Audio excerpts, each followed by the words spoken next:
बिस्मिल्लाहिर्रहमानिर्रहीम। अस्सलाम वालेकुम, मैं हूँ शिज़ी। आप देख रहे हैं मेरा चैनल इजी लाइफ शिज़ी। तो आज आपके लिए मैं बहुत मज़े के बीफ के कोफ्ते लेके आई हूँ। इंशाल्लाह आज हम बीफ के कोफ्ते बनाएंगे और बग़ैर चॉपर के हम लोग चट्टू बट्टे में या सिलबट्टे पे ही ये सारा काम करेंगे। और देखिएगा इंशाल्लाह हमारे बहुत अच्छे कोफ्ते बनेंगे और उम्मीद है कि आपको पसंद भी आएंगे। चलिए, काम थोड़ा लंबा है तो करते हैं स्टार्ट। बिस्मिल्लाहिर्रहमानिर्रहीम। इसके लिए मैंने लिया है 1 पाव बीफ का कीमा ले लिया मैंने। ये 1 पाव है। इसको बारीक वाली मशीन से ना पिसवा लिया है। 1 पाव कीमा होगा। ये 1 बड़ी प्याज हम कद्दूकश कर लेंगे। लहसुन अदरक का 1 चम्मच होगा। ये ज़्यादा मैंने इसलिए रखा हुआ है कि इसके ना बाद में मैंने ग्रेवी भी तो बनानी है ना, तो ग्रेवी का सामान भी साथ ही है। 1 चम्मच लहसुन अदरक का पेस्ट हो जाएगा।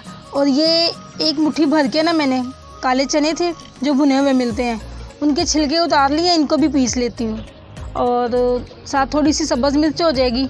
और बाकी ये नमक मिर्च मसाले में से ना ये वाला 1 चम्मच सुरख मिर्च होगी, नमक होगा, आधी चम्मच हल्दी होगी, और ये वाले 2 चम्मच भर के गरम मसाला होगा, और 1 चम्मच ही ये वाली कुटी हुई लाल मिर्च होगी। देखिएगा इंशाल्लाह इन्हीं मसालों से ना हम इतने मज़ेदार कोफ्ते बनाएंगे। चलें हम करते हैं शुरू। प्याज को मैं कद्दूकश कर लूँ, छील के मैंने रख लिया था।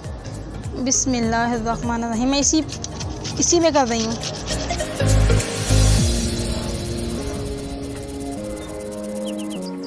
प्याज कद्दूकश हो गई। अब ये ड्राई मसाले, गरम मसाला और सूखा धनिया, इनको पीस लूँ।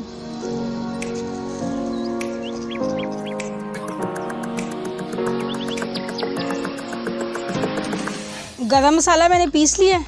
ये देखें, ये 1 बड़ा चम्मच ना, ये वाली चम्मच है, ये वाला 1 बड़ा चम्मच भर के ना तकरीबन मैंने इसमें डाल दिया। ये वाला मैं ग्रेवी के लिए रख लेती हूँ। और साथ ही मैंने ये देखें काले चने जो भुने हुए थे ना, उनको भी पीस लिया है, तो इनको डाल देती हूँ। ये कोफ्तों को ना टूटने नहीं देंगे, ये इसलिए हमने डाले हैं, इनकी बाइंडिंग अच्छी हो जाएगी। और साथ ही अब हम लोग डाल लेते हैं इसमें ड्राई मसाले। 1 चम्मच ये वाली नॉर्मल सी ना सुरख मिर्च है, 1 ही चम्मच नमक है, थोड़ी सी हल्दी है, और ये कुटी हुई लाल मिर्च, इतनी सी बस। अब रह गया हमारा लहसुन अदरक का पेस्ट, क्योंकि कुंडी खाली हो गई है। अब लहसुन अदरक का पेस्ट बना लेते हैं।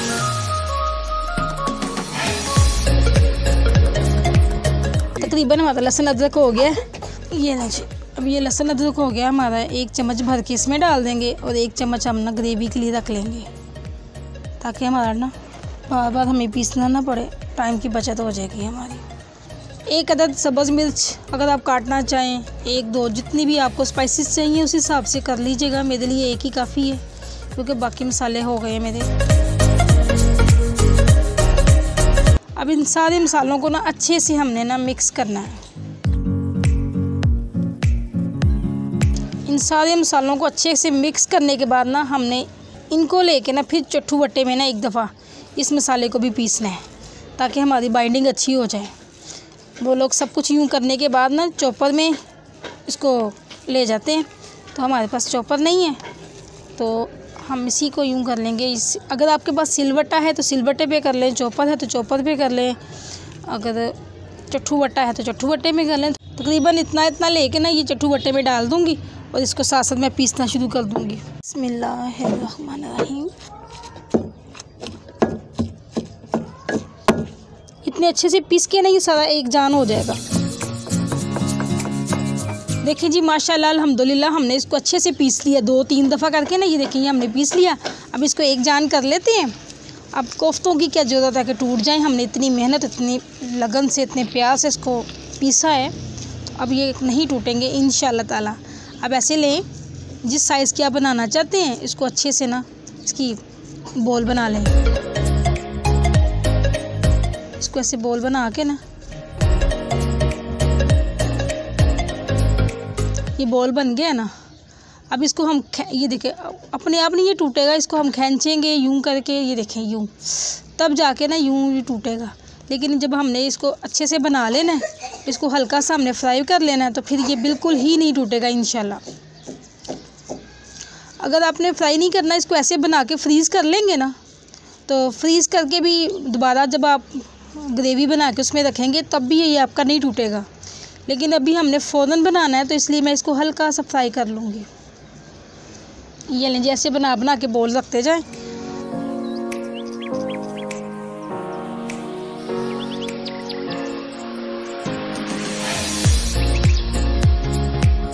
देखिए जी, माशाल्लाह अल्हम्दुलिल्लाह मेरे कोफ्ते बन गए हैं। ये देखें, 1 पाव कीमे से ना मैंने ये तकरीबन 10 कोफ्ते, बल्कि 10.25 कोफ्ते बना लिए हैं। अगर आपने फ्रीज़ करने हैं तो इसको ऐसे फ्रीज़ भी कर देंगे और जब कभी बनाने होंगे ग्रेवी बनाए उसमें डाल दें, इंशाल्लाह ऐसे नहीं टूटेंगे। लेकिन अभी थोड़ा सा ये फ्रेश बने हैं तो टूटने का थोड़ा सा ख़तरा है। तो इस ख़तरे को ख़त्म करने के लिए ना मैं इनको हल्का सा फ्राई कर लूँगी, बहुत कम ऑयल में। आग मैंने जला दी है, पैन मैंने रख दिया ऊपर। अब इसमें हल्का सा ऑयल डालते हैं। बिस्मिल्लाहिर्रहमानिर्रहीम। तकरीबन इतना ही हमने ना शैलो फ्राई करने हैं, डीप फ्राई नहीं करने। तकरीबन ऑयल हमारा गर्म हो गया। बिस्मिल्लाहिर्रहमानिर्रहीम।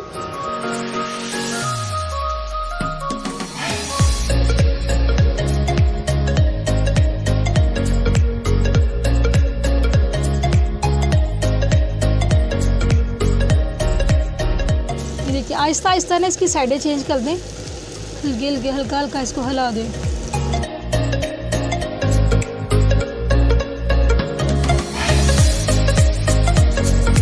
देखिए जी, माशाल्लाह अल्हम्दुलिल्लाह सबकी साइडें चेंज कर दी हैं, सबको हल्का हल्का हिला लिया है। ये शैलो फ्राई हो गए हैं लाइट से। अब देखें ये माशाल्लाह इतने सख्त हो गए हैं कि अब ये टूटेंगे नहीं। ये करने का मकसद ही सिर्फ ये था कि ये टूटे ना। कुछ लोग इसको फुल फ्राई करते हैं, डीप फ्राई, लेकिन देखिए आपके सामने कितने कम ऑयल में हमने इसको शैलो फ्राई कर लिया। ऑयल की भी बचत हो गई हमारी। मेरे चैनल का मकसद ही सिर्फ यही है कि हम कम बजट में ना आपको चीज़ें बनानी सिखाएं। चलें जी बस। और जितना हमने ऑयल डाला था तकरीबन वो देखें वो बच भी गया है, वो भी हमारा वेस्ट नहीं गया, वो भी हमारा ग्रेवी में चला जाएगा। अब ये इसको एक एक करके मैं निकाल लेती हूँ। बिस्मिल्लाहिर्रहमानिर्रहीम।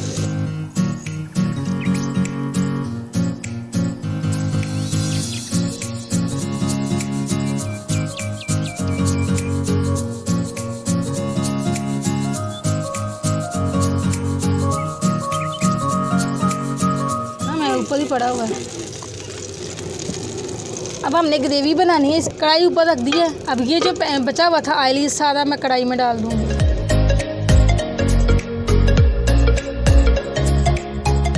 बाकी 1 चम्मच और जाएगा। बिस्मिल्लाहिर्रहमानिर्रहीम। नॉर्मल साइज़ की 1 प्याज मैंने काट ली है। अब इसको फ्राई करते हैं इसमें। कोफ्ते तो बन गए हैं, लेकिन असल मज़ा ना इसकी ग्रेवी का है। इसकी ग्रेवी परफेक्ट होनी चाहिए। तो अब सारा हमारा फोकस अब ग्रेवी पे होगा। देखिएगा इंशाल्लाह हम बड़ी अच्छी और मज़े की ग्रेवी भी बनाएंगे। देखिए प्याज हमारा तकरीबन हो गया। हमने ज़्यादा ब्राउन भी नहीं करना और वाइट भी नहीं रखना, बस लाइट सा कलर करना है उसका चेंज। कलर चेंज हो गया। अब साथ ही में ये लहसुन अदरक डाल देती हूँ। अब इसको 1-2 मिनट इसकी बुनाई कर लूँ।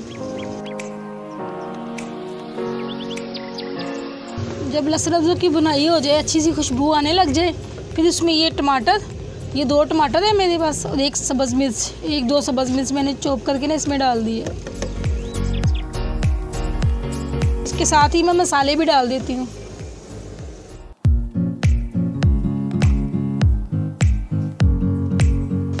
एक चम्मच ये देखें सुरख मिर्च, 1 चम्मच ही नमक, थोड़ी सी हल्दी, थोड़ी सी ये कुटी हुई मिर्च और गरम मसाला जो हमने पीस के रखा हुआ है ना, वो सारा डाल दूँगी। इसी मसाले के साथ ना ये देखें, ये 2 बड़ी इलायचियाँ हैं, इनको खोल के ना ये भी डाल दें, ताकि हमारे ना जो गोश्त की लाइट सी स्मेल आएगी ना वो भी ख़त्म हो जाएगी। और सब्ज़ इलायचियाँ हम डालेंगे इसमें खुशबू के लिए। 2 सब्ज़ इलायचियाँ डाल दें। इसको अच्छा से ऐसे भून लें।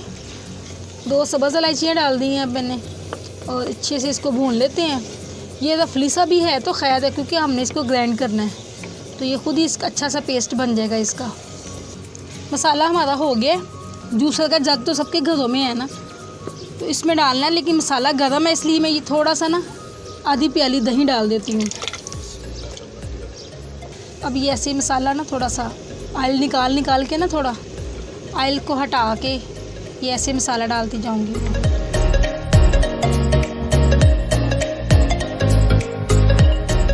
देखिए जी माशाल्लाह इसको मसाले को मैंने पीस लिया।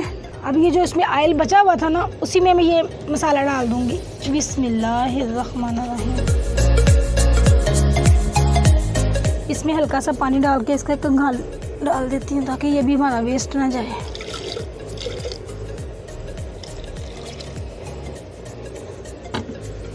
अब अच्छे से इसकी भुनाई कर लेंगे।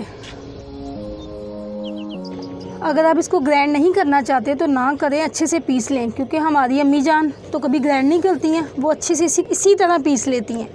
वो इतना अच्छा पीसती हैं, पीस के एक जान कर देती हैं। हम तो अपना टाइम बचाने के चक्कर में ना इनको पीसने बैठ जाते हैं। ये पिसा हुआ गरम मसाला और खुश्क धनिया है, ये भी ऐड कर देते हैं।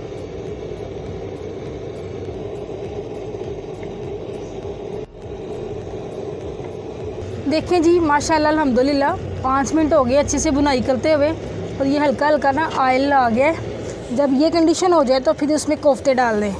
बिस्मिल्लाहिर्रहमानिर्रहीम। आहिस्ता से ना ये कोफ्ते डालते जाएं। कोफ्ते डालने के बाद हमने इसको जल्दी ना हिलाना नहीं है। कोफ्ते डाले हुए हमें 1 मिनट हो गया है। अब हम इसको आहिस्ता से हल्का हल्का ऐसे हिला देंगे। हल्का हल्का हिलाने से ना इसकी साइडें चेंज हो गई हैं। बस ये लें जी, 1-2 मिनट इसकी अच्छी से भुनाई करेंगे हम। भुनाई करने के बाद इसमें फिर जितना पानी ऐड करना हो वो डाल दें।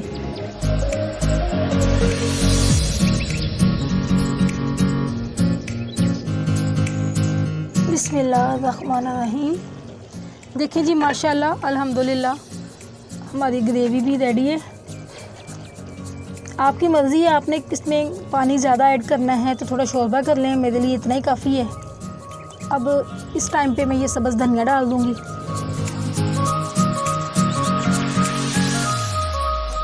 मेरी ग्रेवी ना इतनी काफ़ी है, लेकिन हमारी एक आंटी हैं गुजरांवाला में, आंटी शमीम, उनके कोफ्तों की ग्रेवी थोड़ी थिक होती है और वो भी बहुत मज़े के बनाती हैं कोफ्ते। इन कोफ्तों को देखते हुए मुझे आंटी की याद आ गई। आंटी जान बहुत मज़े के, बहुत ही मज़े के कोफ्ते बनाती हैं। मुझे उनके हाथ के कोफ्ते बहुत पसंद हैं। पिछले साल मैं जब उनके घर गई थी तो उनके हाथ के कोफ्ते खाए थे, अभी तक मुझे याद है। आंटी जान की आजकल तबीयत ठीक नहीं है। आंटी शमीम है उनका नाम, और वो बहुत बीमार हैं। आप सब उनके लिए दुआ करें, अल्लाह ताला उनको सेहत और तंदुरुस्ती अता फ़रमाए। अल्लाह ताला उनको उनके तमाम बच्चों की खुशियाँ देखनी नसीब फरमाए। हमारी बहुत अच्छी, बहुत नाइस आंटी हैं, लेकिन इस टाइम वो बहुत परेशान हैं, बहुत बीमार हैं। अल्लाह ताला उनको सेहत तंदुरुस्ती अता फ़रमाए।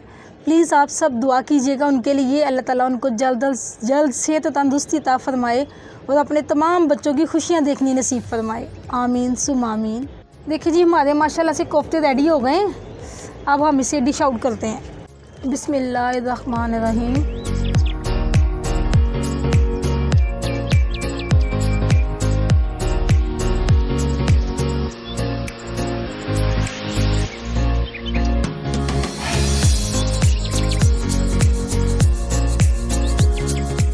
देखिए जी माशाल्लाह अल्हम्दुलिल्लाह हमारे कोफ्ते बन के तैयार हैं। देखने में ही कितने अच्छे लग रहे हैं माशाल्लाह से। आप इसी तरीके से आप भी बनाएंगे तो इंशाल्लाह आपके भी बहुत अच्छे बनेंगे। देखिए जी तमाम मसाले मैंने आपके सामने पीसे हैं। इसको बनाने का जो भी तरीक़ाकार था सारा कुछ आपके सामने किया है और शुक्र अल्हम्दुलिल्लाह। देखिए कोफ्ते बन के तैयार हैं और कोई भी नहीं टूटा, सारा आप सब कुछ आपके सामने ही है। तो इंशाल्लाह आप भी इसी तरह बनाइएगा, आपके भी नहीं टूटेंगे। अगर आपको ये मेरी रेसिपी अच्छी लगी हो तो प्लीज़ लाइक ज़रूर कीजिएगा और अपने दोस्तों के साथ शेयर भी कीजिएगा। और जो लोग मेरे चैनल पर नए हैं, वो फर्स्ट टाइम मेरी वीडियो देख रहे हैं, प्लीज़ वो लोग भी मेरे चैनल को सब्सक्राइब कर लें, क्योंकि मैं हर रोज़ डेली बेस पर आप लोगों के लिए चटपटी सी मज़ेदार सी रेसिपी लेके आती हूँ और उम्मीद करती हूँ कि आपको पसंद आती होगी। अल्लाह पाक मेरी तमाम यूट्यूब फैमिली को, जो लोग मेरी वीडियो को देखते हैं, लाइक करते हैं, पसंद करते हैं और दूसरों से शेयर करते हैं, उन सबको अल्लाह ताला सेहत और तंदुरुस्ती वाली ज़िंदगी अता फरमाए। उनकी तमाम फैमिली को अपनी हिफ्ज़ और ईमान में रखे। आप अपनी दुआओं में मुझे भी याद रखिएगा। मिलते हैं इंशाल्लाह नेक्स्ट वीडियो में, तब तक के लिए अल्लाह हाफ़िज़।